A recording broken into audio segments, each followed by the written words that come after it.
The gunmetal skies of the Rex-9 wept acid rain over the fractured horizon. Smoke coiled from the shattered ridgelines like dying breaths. Beneath the rain-drenched dusk, the forward base of the Vulpine Atraxi Legion stood defiant, scarred and silent. A hiss split the air. The ramp of the human shuttle lowered with mechanical indifference, exhaling recycled atmosphere into the caustic winds. The Atraxi warriors standing watch flinched as four dark shapes emerged from the vapor. Black armor. Visors like glass void. Not one word spoken. Captain Elias Rain stepped forward, every motion deliberate, a surgical blend of strength and restraint. His suit absorbed the dull violet light from above like a wound swallowing a scream. Behind him, Spectre unit fanned out, silent shadows against the fury of a dying sky. Waiting on the tarmac was Commander Loravena, the young warlord of the Atraxi. She stood with her back straight, tail lowered in a gesture of forced neutrality. Her deep violet fur clung damply to her sleek frame, rain dripping from the tips of her tall vulpine ears. Her armor was ceremonial, midnight blue with silver fractal etchings, but it bore the scars of Rio battle. At her side, her second-in-command Korvek loomed like a bloodied wall of muscle. His reddish-purple fur was matted with dried ichor, and a long scar stretched from his cheek across a jagged muzzle.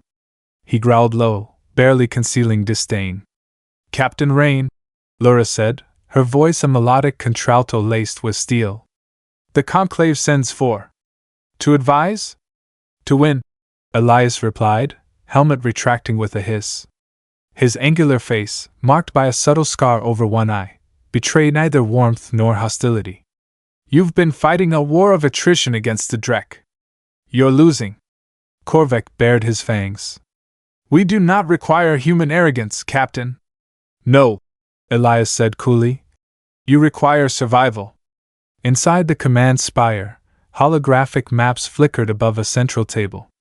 Lura gestured to a blood-red cluster pulsing against a pale blue line, the front. "These are Drek hives. We engage them in shield phalanx, flank to flank. We hold. Or we fall. And you're falling," Elias murmured, circling the display. "Your tactics belong in an arena, not in extermination warfare." He paused at a canyon cluster southeast of the front. "These valleys, why aren't they fortified?" Lura's jaw tightened. "They are dishonorable ground. No history, no legacy. We do not fight like vermin in crevices. You will die with honor," Elias said flatly. "And your people with you." The tension thickened. Elias stared directly into her burning gold eyes. "Or give me 100. Let me show you what survival looks like." Korvek growled again, louder this time. "Cowardice." "Efficiency," Elias interrupted, not even glancing his way. 100. "Let me prove it." Lura held his gaze, war warring with instinct. "If their blood stains the stone, it stains your hands, human." "Then let it stain mine," Elias said. "I'm used to it." They gathered at dawn, where the pale light made the battlefield look like bone. 100 Atraxi warriors stood at the edge of the Skell Ravines, a twisting gorge system southeast of the main line. Most wore traditional armor, plates etched with ancestral crests, spears sheathed with ceremonial tassels, blades still stained from the last feudal charge. They didn't speak as the humans approached, only watched with a wariness bordering on contempt. Elias Rain ignored the stares. He surveyed the terrain, eyes narrowing at the natural choke points and unstable cliff shelves. The wind howled between the rocks like a ghost, carrying with it the scent of ionized air and scorched Drek ichor. Spectre unit went to work without orders. Kale, the demolitions expert, crouched beside a boulder and placed seismic charges with obsessive precision. Thorn, hacker, drone operator, saboteur, was already deploying a net of surveillance nodes along the canyon ridges. And Nico, the sniper, vanished upward without a sound, his camel cloak blurring into stone. The Atraxi shifted restlessly. Whispers passed through the line like static. "They plant bombs. Where are the traps of steel? The war banners? This is coward's work." One bold warrior, young, defiant, ears back and tail stiff, stepped toward Elias. You command warriors to stand still while vermin march? What do you know of sacrifice, human? Elias didn't flinch. I know what it means to waste lives for pride. He stepped close. The soldier was taller, most Atraxi were, but that didn't matter.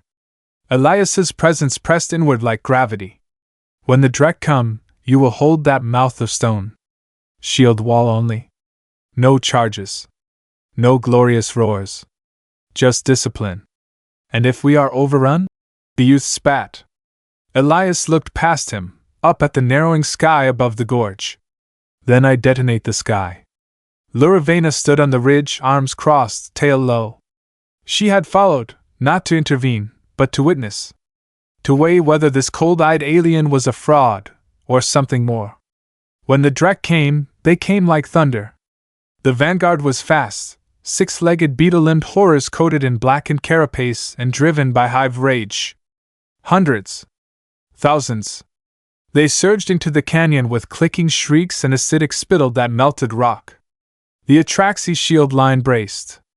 And then Elias gave a nod. Nico's round hit the first gas pocket. An explosion thundered behind the Drek, sealing the rear entrance.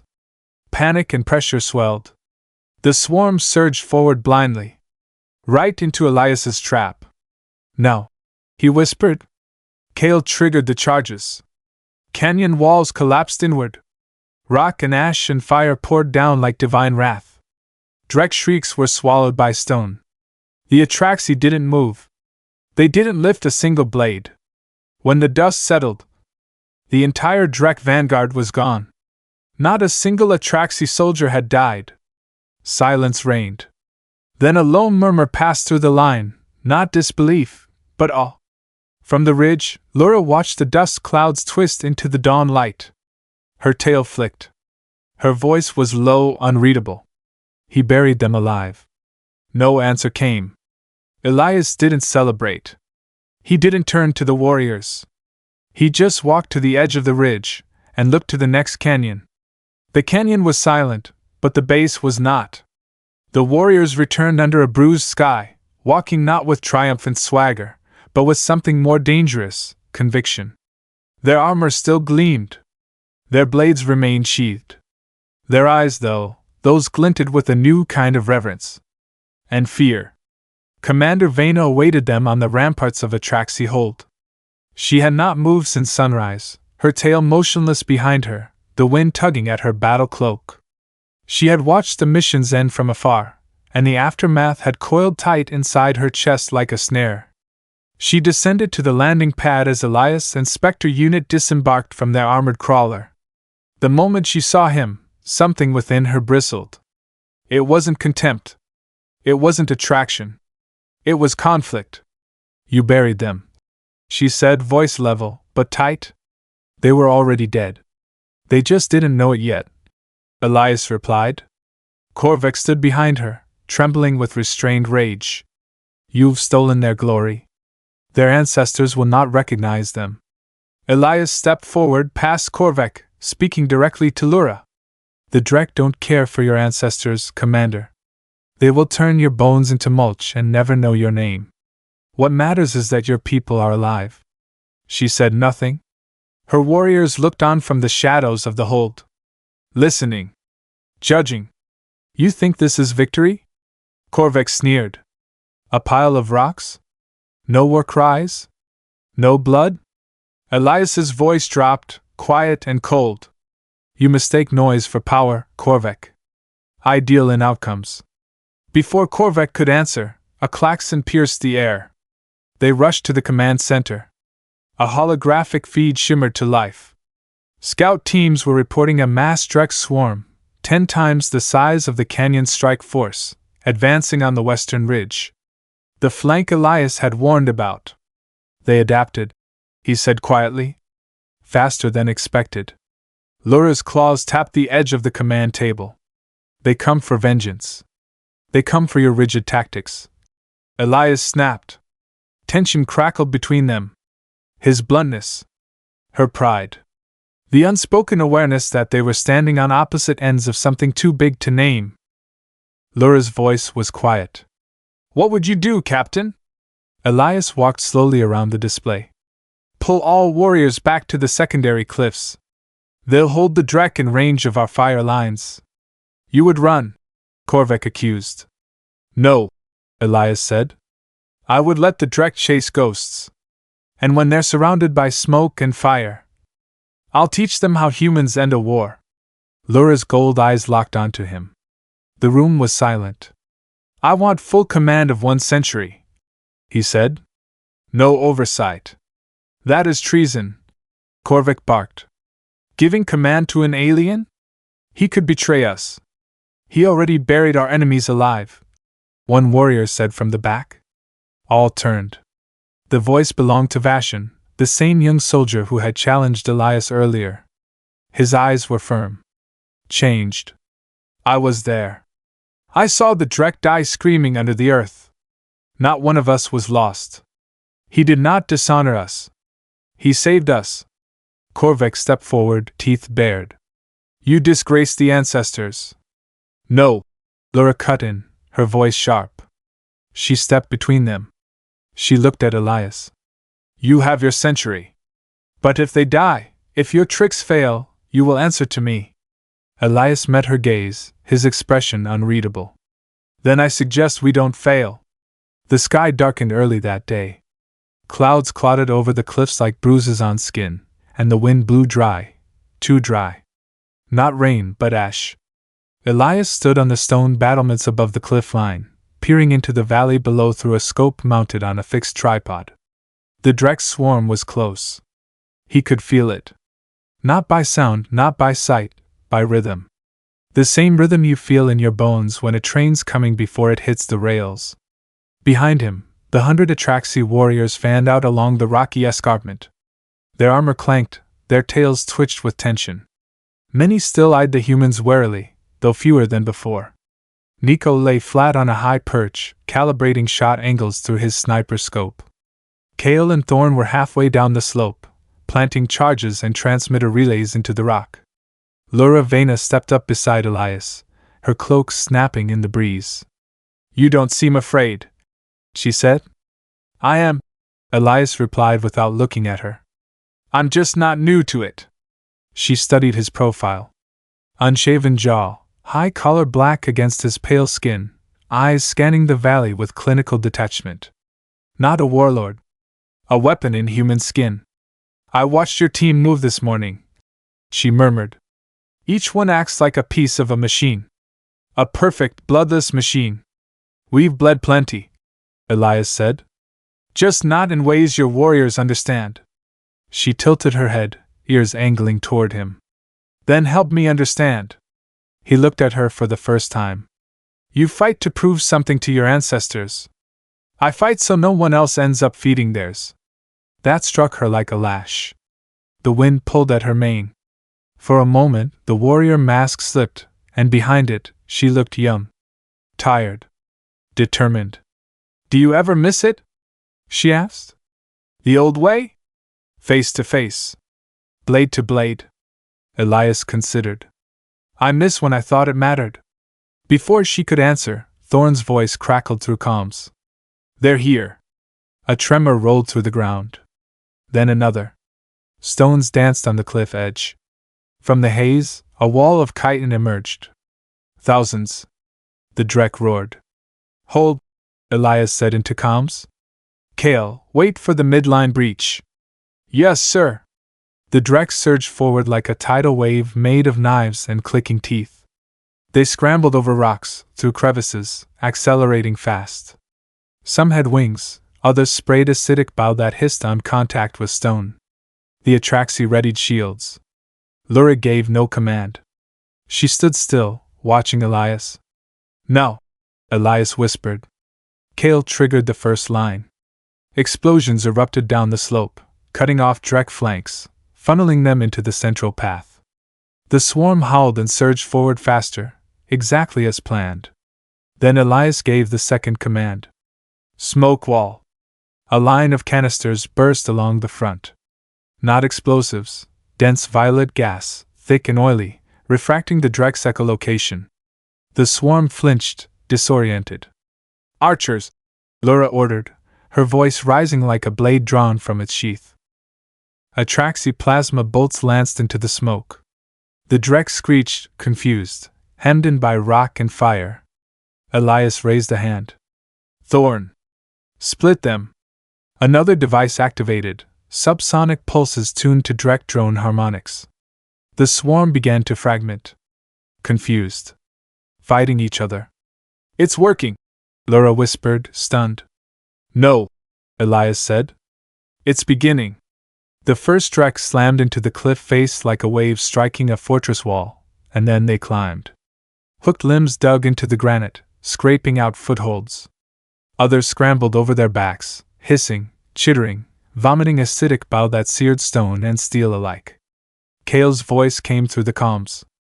They're climbing faster than projected. Seismic traps are still buried under the central ridge. We can't trigger early. Thorn cut in. We've got Drek skittering past our perimeter net. If they breach the command ridge... They won't, Elias said. Nico, eyes on the third wave. I want confirmation when the mid-body cast hits the breach point. A second later, Nico's voice, low, precise. Mid-body cast approaching. Bigger. Slower. Prime mass. Elias tapped Lura's shoulder and pointed to a narrow funnel, 2 jagged cliffs that nearly touched. That's where we make them choke. She glanced at the spot. It's defensible, but exposed. It's bait. Lura didn't hesitate. I'll hold it. No, Elias said. You'll lead it. She turned, eyes flashing. Difference? You stand just behind the wall.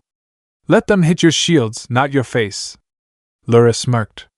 We'll see. She vaulted down the embankment, landing in a crouch. Her warriors followed. Shields locked. Vashan beside her, grim-faced, his tail bristling with purpose. They braced at the funnel's mouth as the Drek poured over the ridge. The impact was thunder. Claws slammed into shields. Acid sprayed. Atraxi bodies wavered, then held. Lura roared, a guttural war cry that echoed into the canyons. Hold the line! From the ridge above, Elias watched through his scope. Sweat traced the back of his neck. He raised one hand. Detonate, he said. Kale pressed the charge. The mountain roared.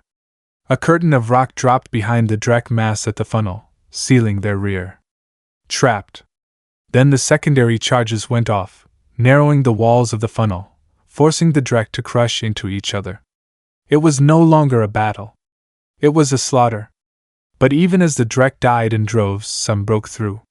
One landed near Lura, crashing into the line with a vicious hiss. It lashed out with a talon limb, knocking Vashan to the ground. Lura moved like lightning.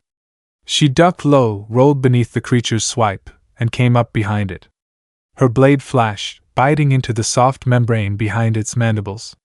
The Drek shrieked, then collapsed, twitching. Blood spattered her armor.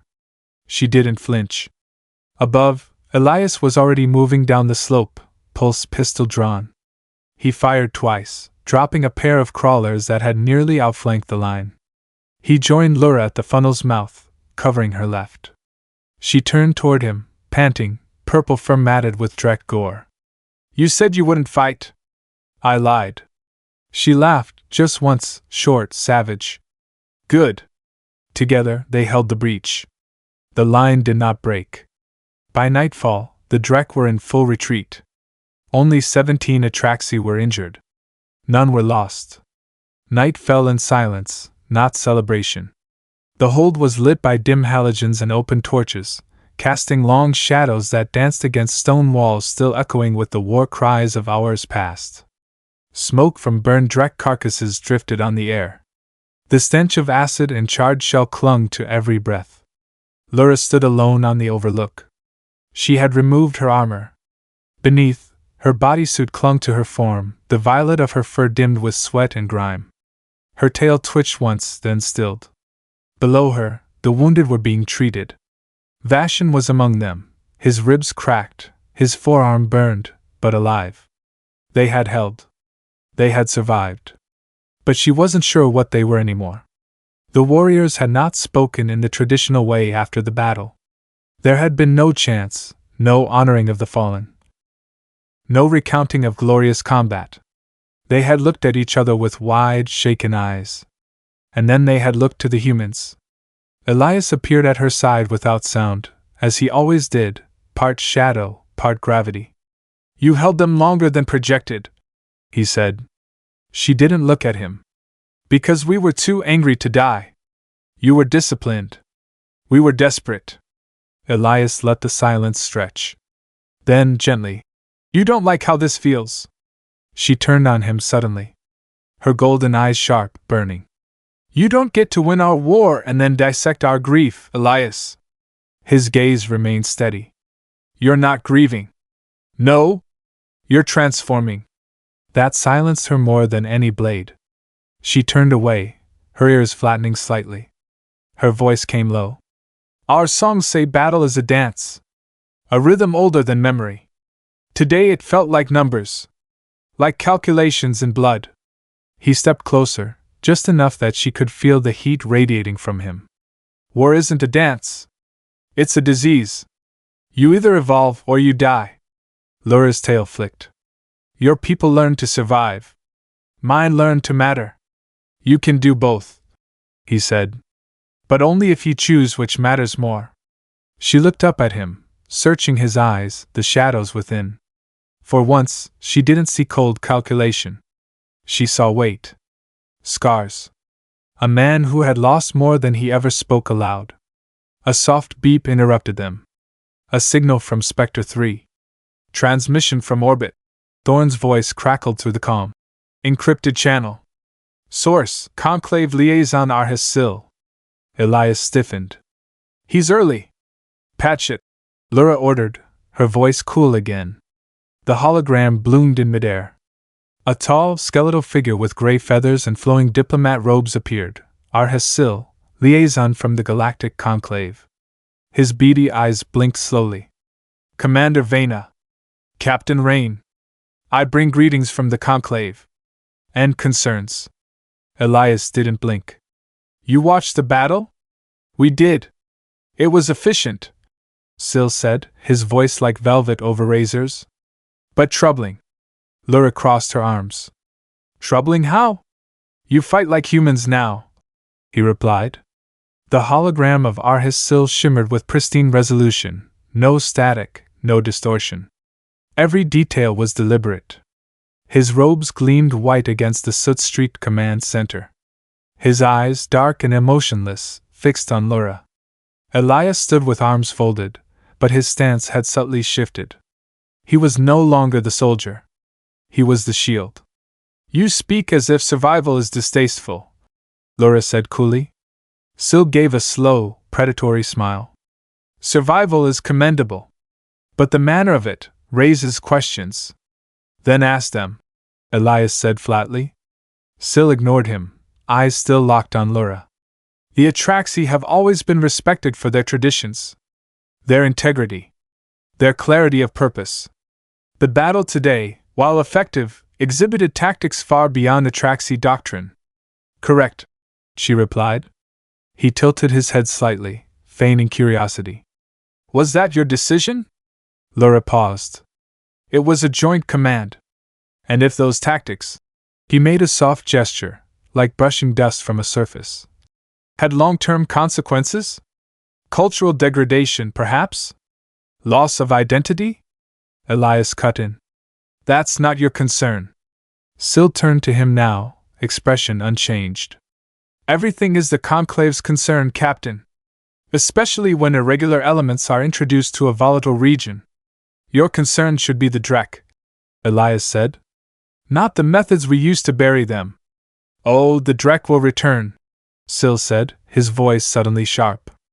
And when they do, the question will be, who leads the Atraxi? A commander of honor, or a proxy with human strings at her throat? Laura's fur bristled. Her claws extended slightly. Careful, liaison, she said, voice low. Sil held up his hands, faux apologetic. Of course. I merely advise. As always. In fact, I bring news. He tapped a control panel off-screen. A new hologram unfolded beside him, An orbital fleet, dozens of ships with conclave markings. A task force, he said. Assigned to reinforce your position. With oversight. For safety. Elias's mouth tightened. To watch us. Not at all, Syl said smoothly. But it is curious, Commander, the humans came as advisors. Yet I see them in your command chamber, on your battle lines, holding your flanks. Because they saved them, Lura said coldly. Syl's smile never faded. Then let us ensure they don't need to again. The transmission cut. The silence left in its wake was heavy. Lura turned to Elias. He's positioning. He's probing, Elias corrected. Testing your chain of command. Preparing to break it. Her eyes burned. Then he'll find it stronger than he expects. Elias stepped closer. He doesn't need to break it.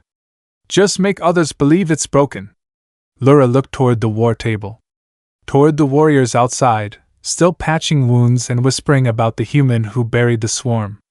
They already believe it, she whispered. Then give them a reason not to. Korvek watched the battle footage alone. The flickering hologram projected above the table showed Drek corpses piling at the funnel, explosions shaping the terrain like a sculptor's hand, and Elias moving through the chaos like a force of nature. Not fighting beside the Atraxi, but in front of them. He clenched his fist. Behind him, the door to the war chapel slid open. Advisor Syl entered silently, his robes gliding over the metal floor like oil over water. Second Warden Korvek, he said with a shallow bow. You honor me. Korvek didn't turn. Why are you here? To bear witness, Syl said, stepping closer. To the shifting of something sacred. Korvek's fur bristled. We held the line. We won. Indeed. Syl gestured at the footage. But tell me, Warden, do your warriors sing about that victory? Do they recite names of the fallen? Or do they speak of a human who buried your enemies in dirt? Korvek finally turned. His eyes burned. Syl stepped lightly to the console. The Conclave has watched you, Korvek. You are a creature of conviction. One who understands that honor is not a word, it is the soul of a people. The Atraxi are not yours to dissect. Korvek growled. Not mine, Syl said. Yours. Korvek hesitated. Syl's voice dropped to a conspiratorial whisper. She allows him to command. Did you give him that right? Did your warriors? No, Korvek said. She chose alone. Then she forgets herself. Syl placed a thin, metal data chip on the table. This is a communication, he said softly. Recorded 2 days ago. Your commander speaking privately with Captain Rain. About replacing your ancestral tactics. About abandoning open combat for psychological warfare. Korvek didn't touch the chip. Syl smiled gently. Listen when you are ready. Or don't. What matters is this. The Conclave offers something the humans never will. What? Korvek asked, voice low. Stability. Tradition. A future that looks like your past, not theirs. And then he was gone. That night, the hold grew colder. Lura stood beneath the stars on the high parapets. The twin moons of the Rex 9 drifted behind her like silver ghosts. Elias joined her, silent, his hands clasped behind his back. For a long moment either spoke. He came to Korvek, she finally said. Syl. I know, Elias replied. She turned, ears angled. You have people inside my ranks? I have eyes where I need them. Lura didn't argue. She stepped forward, the moonlight catching in her golden eyes. Korvek is tradition. If he turns on me. He already is, Elias said quietly. Syl gave him the weapon. It's only a matter of when. Lura's breath clouded in the air. Then we cut this off before it spreads. Elias studied her. And how do you intend to do that? Her voice hardened. I make a choice. In front of everyone. Elias tilted his head. A choice? She faced him fully now. Either deny the human influence, or embrace it. And what if they don't follow you either way? She stepped closer. Then I walk into battle with the only soldier who hasn't lied to me. He met her gaze. That's a dangerous loyalty. Her eyes narrowed. Not as dangerous as doubting it. The courtyard at the heart of Atraxi Hold hadn't seen a gathering flame in 5 seasons. It had been reserved for ancient rites, war declarations, trials by honor, and rare moments when an entire command stood witness to the soul of its clan. Now, the flame blazed high in the copper brazier at the courtyard center, flickering purple and white beneath Therix's twin moons. Every warrior stood in attendance, from high-caste bond-forged veterans to fresh blood still bearing ritual scars. Over 100 Atraxi filled the space in perfect silence. At the center stood Lura. Unarmored, dressed in only a deep plum cloak and her command harness, her presence radiated something more than rank. Her fur caught the firelight like velvet flame, her ears tall, tail motionless behind her. At her side, equally unflinching, stood Elias Rain. Black uniform. Unadorned. His posture was military perfection, but his eyes never left Lura. Korvek stood among the crowd, arms crossed. He did not speak. But his silence was thick with challenge. Lura raised her voice. "This is not a ritual of the past," she began, her voice steady. "This is not for the glory of the ancestors. This is for now. For the blood that still runs. For the claws that still grip steel. For the breaths not yet taken." She stepped forward, her gaze sweeping the gathering. "We fought the Drek. And we won. We held ground that should have buried us. We fought not with roar and fong, but with thought. With precision." Murmurs. A ripple of unease. Lura raised her hand. "You fear what we're becoming. I do too." That silenced them. "But hear this truth, the Drek do not care about our customs. They do not wait for us to honor the dead. They wait to devour the living." She gestured to Elias. "This human, this outsider, gave us more than tactics. He gave us time. Time to decide what kind of warriors we must become." She walked slowly toward the flame. "I will not abandon our honor," she said, lifting a ceremonial knife from the altar. "But I will redefine it." She pressed the blade to her palm and drew blood. Then she let it drip into the oath fire. "I am Commander Loravena, warlord of the Atraxi Hold. I will not fight yesterday's war. I will not send warriors to die for chance and silence. I will send them to win."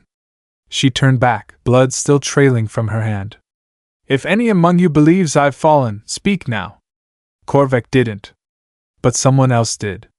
A younger warrior, crimson-plated, stepped forward. "Vashin. I saw what the humans did," he said. "I buried my blade in Drek flesh because of them. I lived." He drew his own blade and stepped to the fire, slicing his palm and letting blood fall beside hers. "I follow the warlord. Not because she speaks of old ways, but because she gave us a new one." Then, another stepped forward. Then 2 more. The line grew. Korvek stood still, torn, unreadable. And Syl, watching from a high balcony, slowly closed his talons around the railing. His plan was failing. "Spectre 3, Elias said. "Open your last 6 encrypted outbound packets." Thorn, crouched over the primary relay terminal, stiffened. His visor was up, showing a narrow, sharply boned human face dusted with burn residue. His hands froze over the console. "That's outside standard protocol, sir." Elias didn't repeat himself. Thorn hesitated, then tapped a few commands. The encrypted logs appeared. Lines of clean code stitched with call and response triggers, telemetry syncs, orbital relays. Elias scanned fast. Too fast for most eyes. But not his. There it was. An anomaly in the packet headers. Timing mismatch. One relay ID didn't match any registered by the Atraxi network or Spectre's clearance tree. A shadow node. "Where's this relay?" Elias asked. Thorn didn't answer. Nico stepped out of the corner, rifle slung. "We had a breach?" "No," Elias said. "We had a parasite." Kale, already moving, stepped behind Thorn in silence. His hand hovered near the compact shock rod on his belt. I didn't break, Thorn said. It wasn't a leak. Explain. Thorn's voice lowered. 2 weeks ago, after our first transmission to command, I got a ping from one of the old routing tags. Unsock fallback protocol. Red string cipher. Elias frowned. Red string's been obsolete since the Sarah event. Exactly, Thorn said. I thought it was a test. So I ran a silent confirm. No response. Then this. He pulled a chip from his wrist comp. Elias slid it into the portable decrypt core on his gauntlet. A single file. Compressed video. The screen lit with grainy helmet cam footage, not Atraxi, not Spectre. It showed a Drek hive. Not during a battle, but during what looked like experimentation. Humans, not Spectre, in black suits, injecting something into gestation sacs. And behind them, barely visible, stood Arhis Sil. Watching. Controlling. Elias shut it down. His face was stone. This isn't just a coup, he said. He's been playing both sides. You think he helped the Drek? No. Worse, Elias said. I think he's trying to make them evolve. Meanwhile, far from the Spectre bunker, Sil walked through the high diplomatic suite aboard the Conclave ship Dignitary's Grace. The lights glowed soft blue. A feast had been laid, untouched. In the center of the room, a neural projection field flickered. 3 Drek stood inside it. Not physically present, the Conclave couldn't risk that, but visible. Twisting forms. Glimmering shells. Their voices came in layered hisses and guttural tones, rendered into intelligible speech by the translation grid. Delay unacceptable, the lead hissed. The Atraxi must fall, another rasped. Or Hive turns against Pact. Sil held up a calming hand. You will have your war. But the Atraxi must fall under the right narrative. If they are destroyed by your claws, the other mercenary clans will rally. He leaned closer to the projection. But if they fracture from within? If their leaders fall into discredit and fear? Easier prey, the Drek agreed. Sil smiled thinly. I will poison them with whispers, not venom. My plan unfolds. Soon, not even their warlord will know who to trust. Back in the hold, Elias looked at the decrypted file again. He turned to Kale and Nico. We go silent. No outbound signals. Internal comms only. Sil's been using us as his cover. And Thorn? Nico asked, still staring at him. Elias looked at Thorn. The man looked exhausted. Angry. Betrayed. He stays, Elias said. Because if we're going to expose Sil, we need to do it from inside. Lura appeared in the doorway.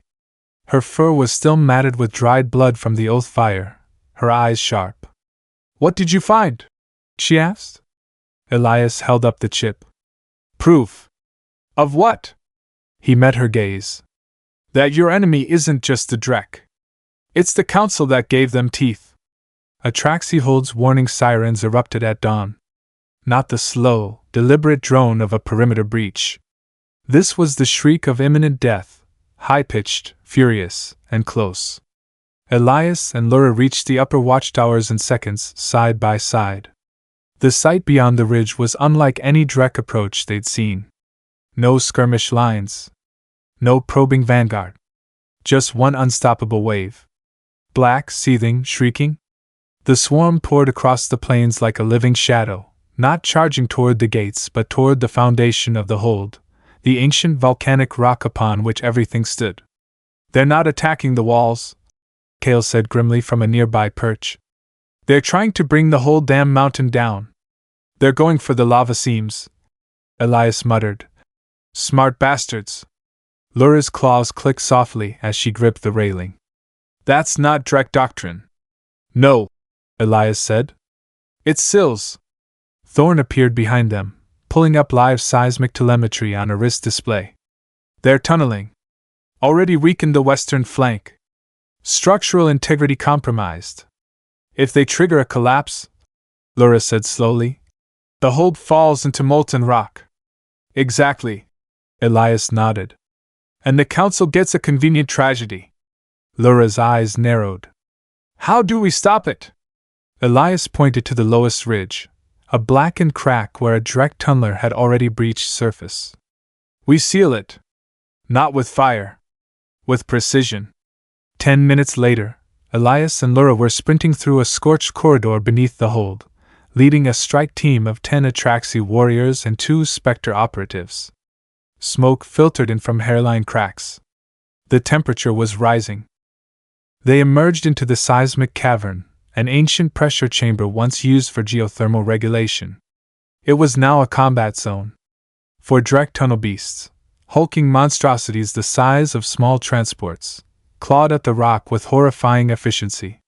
Smaller drones darted between their legs, placing acidic nodules along the floor, shaping a demolition pattern. Lura raised her blade. Elias held out a hand. Wait! He pointed to Kale, already flanking the far side of the cavern, carrying a pack of seismic charges. We collapse this without combat, Elias whispered. Drek expect us to attack. But if we bury them before they finish... A shriek interrupted him. One of the Drek had spotted them. Elias grabbed Lura by the waist and pulled her into cover just as a jet of acid hissed past, melting a pillar behind them. Kale! Elias barked into comms. Almost there, came the reply. Lura growled, her fangs flashing. Give me 30 seconds. I can draw them. Elias didn't hesitate. Go. She exploded from cover like a thunderbolt. Her cloak flared behind her, blades spinning in a blur of silver and plasma. She sliced through the first scout drone mid-leap, its acidic glands bursting behind her. Her roar shook the chamber, drawing the tunnel beast's attention. Now! Elias roared. Kale triggered the charges. The cavern floor ruptured. Stone and molten rock surged upward. The Drek screamed, caught in the collapse. One tunnel beast tried to retreat, but Lura lunged forward and drove her blade through its eye, pinning it as the chamber fell around her. Elias Dove caught her mid-fall and rolled them both behind a slab as fire and stone consumed the chamber. Silence. Then, status? Thorne's voice crackled. Elias coughed. Tunnel sealed. Lura? Kale asked. Still catching her breath, Lura gave a low growl. Still breathing. Elias smirked. Barely. Back in the command tower, the swarm had slowed. Disoriented. Losing cohesion. Nico's voice came through. They're scattering. Elias nodded. They lost their heart. Lura stood beside him, blood on her cheek, fur scorched, armor cracked. She looked at the cracked floor beneath her boots. They tried to burn us from below, she muttered. They failed, Elias said. Now we burn them from above. She met his eyes. You think we can? He leaned close. Not alone. Atraxi hold was still smoldering. The walls had held. The warriors had endured. But the silence that followed wasn't peace, it was the breathe before another scream. Lura stood in her private command chamber, one hand braced against the stone windowsill, staring out at the fractured horizon. She didn't flinch when Elias entered. You could knock, she said. You'd hear me before I did. A flick of her ear confirmed it was true. He stepped beside her. Outside, smoke curled into the sky like questions without answers. They'll come again, she said. We broke their tunnel strategy, but they'll adapt. They always do. Then we don't wait. She turned to face him. You have a plan. I have a name. He slid a datapad across the table. A mercenary seal glowed on its surface, an eye split by a diagonal line. Lura's fur visibly bristled. The Zarin blades? They've fought the Drek longer than anyone, Elias said.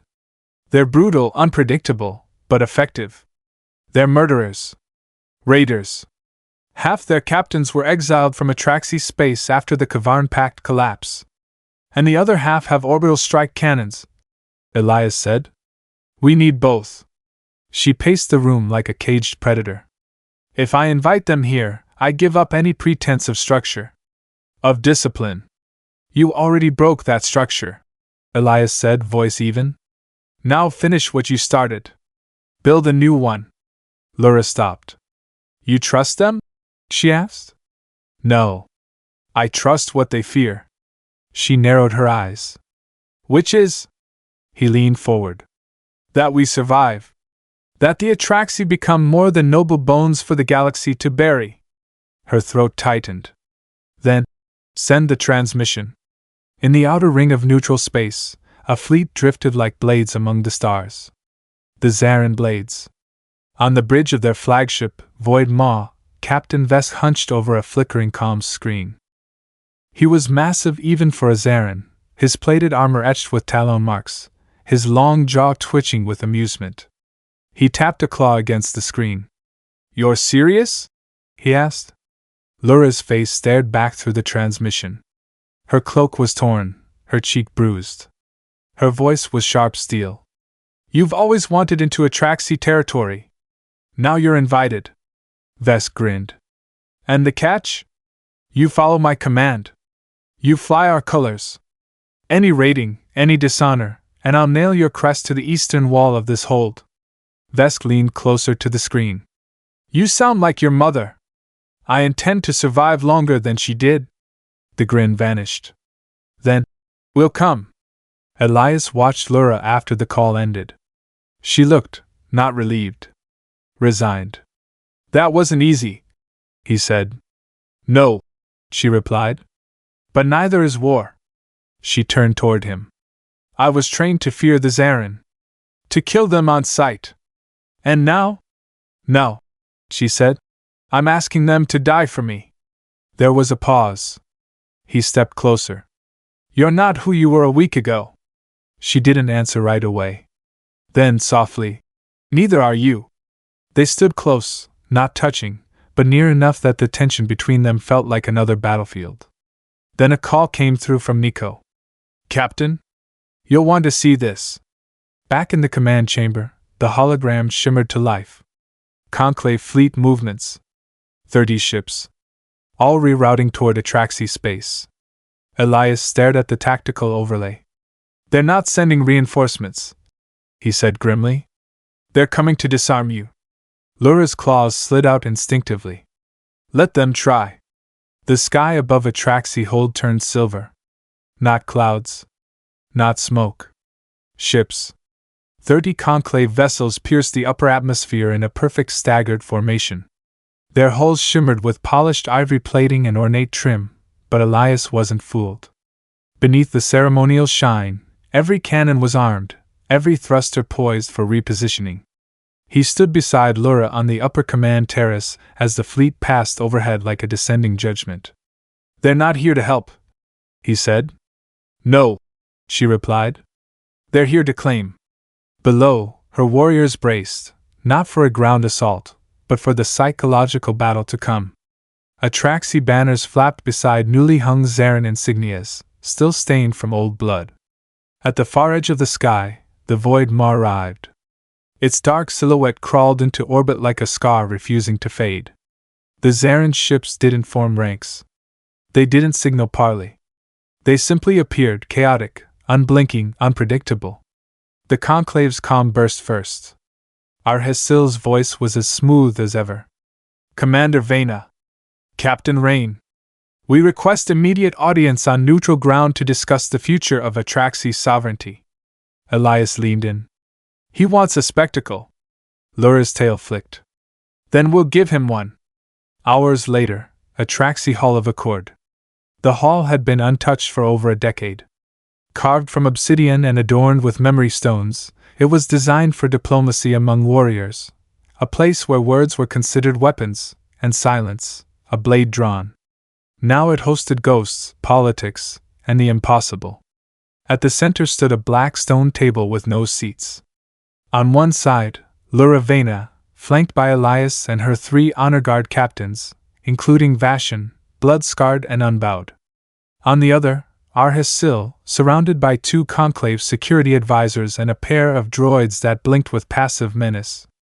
Lura didn't wait for introductions. You arrived without request, she said coldly. We responded to distress signals, Syl answered, hands folded. And discovered your hold consorting with known pirate fleets. They are under my command, she said. They fly Atraxi colors. Their behavior reflects my word. A dangerous precedent, Syl replied, his smile brittle. Especially given rumors of command instability. Elias's voice cut in like a blade across glass. The only instability here is the one you brought with you. Syl met his gaze, thin amusement curling at the edge of his beak. Ah, Captain Rain. Ever the unpredictable variable.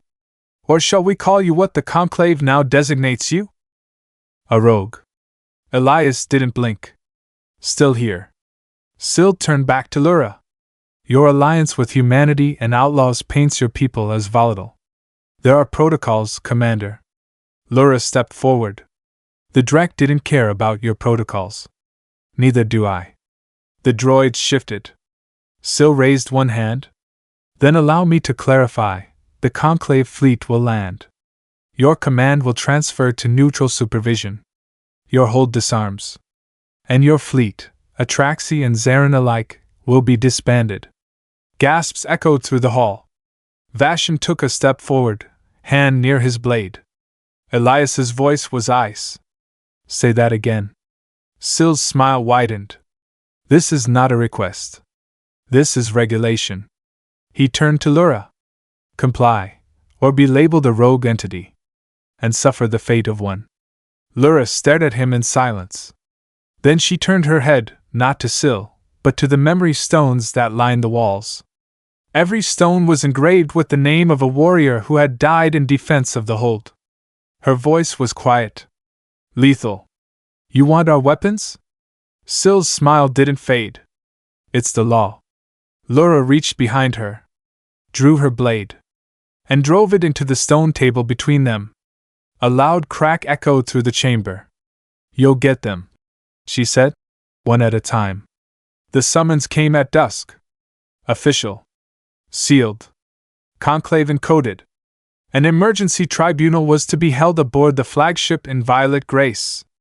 The charges: unauthorized militarization, rogue alliances, and failure to submit to Conclave oversight. The penalty, if confirmed, was removal of command and immediate restructuring of Atraxi governance. Translation: Lura was being stripped, legally, diplomatically, and without a single blade drawn. She stood in her command chamber, claws digging into the edge of the war table, the summons glowing in pale blue above her. Elias read it twice. Then folded his arms. He's cutting your throat with paperwork. Lura's eyes glowed with contained fury. They mean to unmake me, not on the battlefield, but with ink. Because they know they can't beat you in a canyon. Vashan entered. Half the captains already received private messages. Syl's playing divide and rule, offering clemency deals to those who back Conclave compliance. And the others? Lura asked. Waiting, Vashan said grimly. Watching to see if we blink. She stepped away from the table. Then we don't. Elias's voice dropped.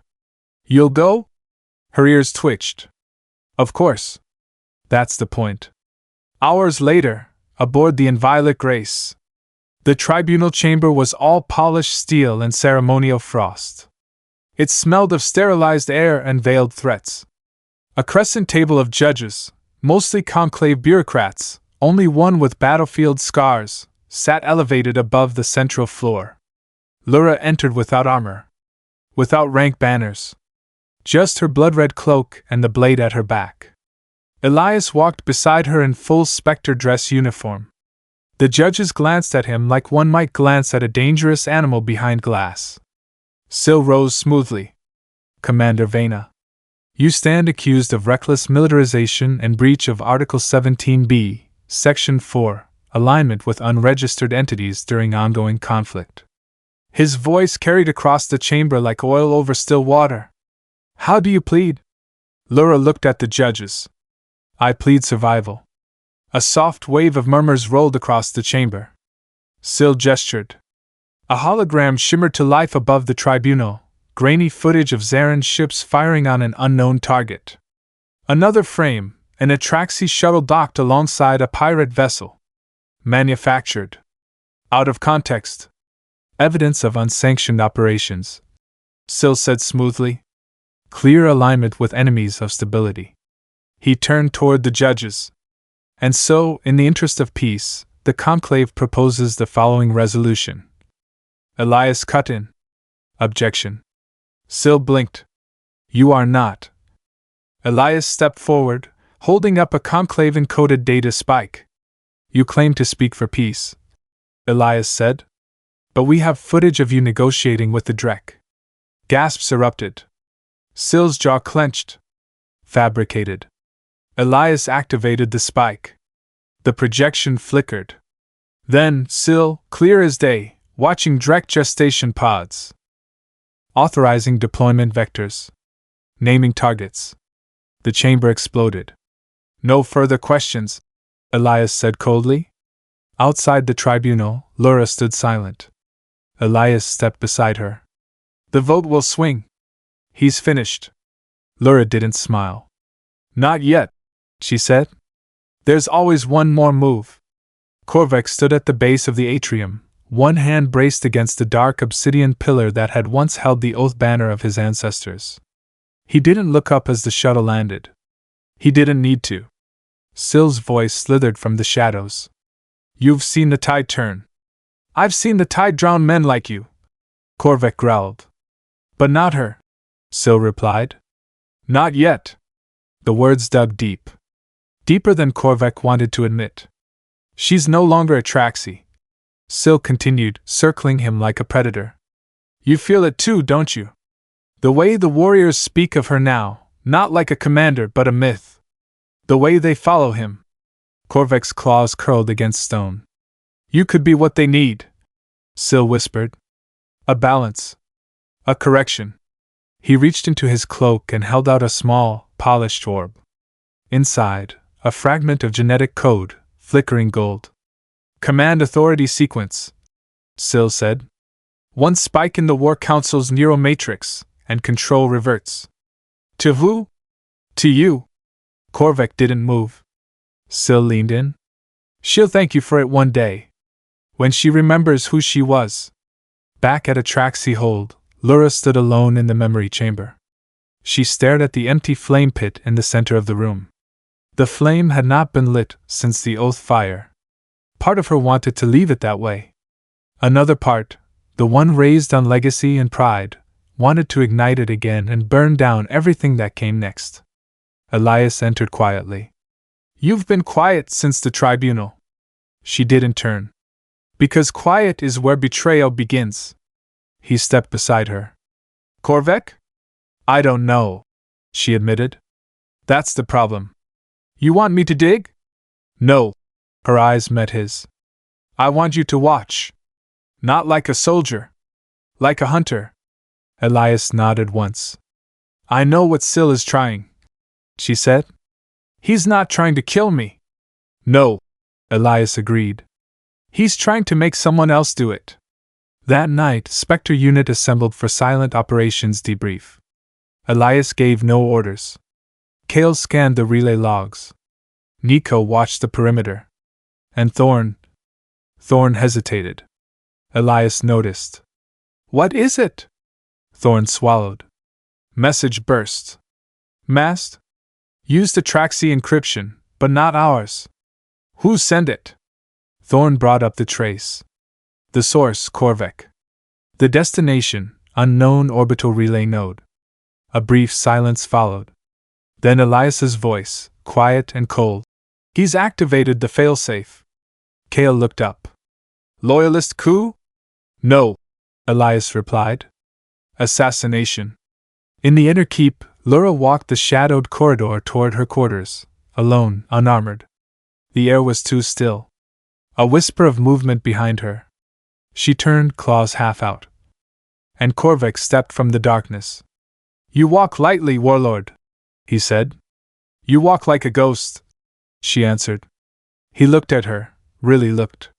Then he drew his blade. She didn't flinch. I should challenge you. he said. Right here. Strike your name from the stone. End this madness. You still can, she said, voice flat. He didn't move. The tension between them was knife-edge taut. But his blade did not rise. Instead, he dropped it to the floor. Then do it, he growled. Kill me. Or make me believe you again. Lura stepped forward. I'm not the one who needs to believe. She took his arm, lifted his hand, and pressed it to the stone beside her name. No more ghosts, she said. Not between us. And the memory chamber stayed quiet. The Atraxi hold was quiet that night. Not in fear. Not in grief. In anticipation. The storm had not passed. The war was not over. But something had changed. Down in the memory chamber, the flames remained unlit, not from neglect, but from choice. The past had been honored. The dead had been buried. And now the living had work to do. Corvex stood on the high wall, overlooking the ridgelines, his blade back in its scabbard. Below him, Atraxi warriors trained not for show, but for survival. Their drills had changed. Their rhythm had changed. And it was hers now. Inside, Lura removed her cloak slowly, carefully. It smelled of ash and blood and betrayal, and it was time to leave it behind. She looked to the far wall, where her name had been etched in ceremonial silver. Next to it now was a fresh sigil, drawn in dark gray, rough and imperfect. Corvex's mark. Not defiant. Joined. Elias stood by the doorway, arms folded, watching without speaking. She looked at him, amber eyes meeting his. She said nothing. He nodded once. Nothing needed to be said. The tide had turned. And now, together, they would decide what rose in its wake. The sun rose red through the high clouds of Atraxi hold, painting the scorched cliffs in blood-colored light. For the first time in weeks, the light carried no smoke. No ash. Just quiet. Not peace. But the kind of stillness that lingers after a knife is pulled from flesh, when the wound still bleeds, but no longer screams. Lura stood alone on the northern parapet, gazing across the horizon. Her violet fur caught the wind, her cloak billowing around her like the shadow of a banner. She had not slept. Her body bore the ache of strain, the lingering soreness from days of battle, but she remained upright, unmoving. She didn't need rest. Not yet. Not until she understood what they had truly survived. The memory chamber was still. The tribunal was over. Corvex's blade had not risen, and the mark he had carved into the wall beside her name remained visible in the soft alloy, crude, unfinished, but permanent. He was Atraxi again. Or at least hers. Behind her, the door hissed open. Elias stepped through, dressed in his dark undersuit, weapon holstered but always within reach. He didn't speak right away, just came to stand beside her, letting the silence stretch. They voted, she said finally. I know. You always know before I do. He gave the barest smile. It's my job. She glanced sideways at him. I thought your job was to destabilize things. That was before, Elias said. Now I stabilize what we broke. She almost laughed. Almost. Instead, she turned to face him fully. Corvex with me. I believe that now. I know, Elias said. Because the next part won't work without him. Her eyes narrowed. What part? He pulled a small hollow emitter from his belt and activated it. The projection hovered silently in the air, a grid map of the northern ridge, marked with an active seismic scan. Faint energy pulses blinked from beneath the bedrock. Unnatural. Rhythmic. Deliberate. Something's beneath the canyon, Elias said. Thorne detected it after the last Drek tunnel collapsed. Lura leaned closer. Another swarm nest? No. Too cold. Too deep. This is older. Possibly pre-collapse tech. And it's responding to us. Her ears twitched. How do you know? It pulses every time we speak within range. Almost like listening. Lura stepped back, staring at the image. Then whatever's down there, she said softly, wasn't buried. Elias nodded grimly. It was planted. They descended in silence. The dig team moved slowly, reverently, as though they weren't unearthing a machine, but exhuming a god. No drills. No brute force. Lura had forbidden it. Whatever lay beneath the bedrock of Atraxi territory predated the hold, the wars, maybe even the Drek. 4 days earlier, seismic pulses had started, faint, rhythmic, and inexplicably deliberate. At first, they assumed leftover Drek activity. But the patterns were too precise. Like a coded breath buried in stone. Now they stood before it. Lura, Elias, Kale, and Thorn. The excavation shaft opened into a collapsed volcanic chamber, its walls glistening with ancient fireglass. In the center, nestled in stone, was the object. A vault. Perfect. Elliptical. 10 meters wide. Surface seamless, no doors, no hinges. Its skin shimmered with layered geometries that shifted under light, like oil on water. Scans returned nothing. No heat. No magnetism. Just silence. It's not conclave. Kale muttered, crouching low. No access protocol. Doesn't even reflect LiDAR. It's not Drek either, Elias added. Too refined. They build like insects. This is surgical. Lura stepped forward and laid her palm on the vault. She felt it instantly. Not heat. Not electricity. A hum. Subsonic. Buried deep beneath the metal like a distant, waking heartbeat. The pulse didn't come from the device. It came from what was inside. Thorn adjusted his sensor module. Pulses repeating every 17 seconds. Directional, not outgoing. He paused. Incoming. Lura looked at him. It's not sending? Thorn shook his head. It's receiving. Kale's voice darkened. It's listening. Then the vault responded. It didn't open. It awoke. Lines lit up across its surface in soft, golden filigree, forming a single glowing mark in the center. A spiral split by a jagged line, identical to the one Syl wore on his signet ring. Lura staggered back. That symbol. Elias stepped forward. It's pre-collapse. I found fragments of it encoded in Syl's data spike. Hidden deep. The pulse changed. Slowed. Deepened. Then something else. Lura froze. Images, not visual, but sensory, rushed into her mind. A collapsing world. Tall, slender beings in silver breath suits.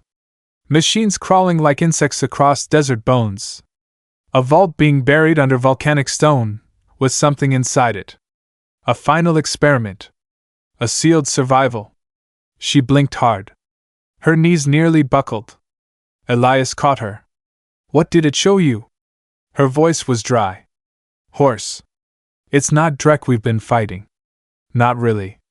Elias's grip tightened. Then what? She met his eyes. It's what made them.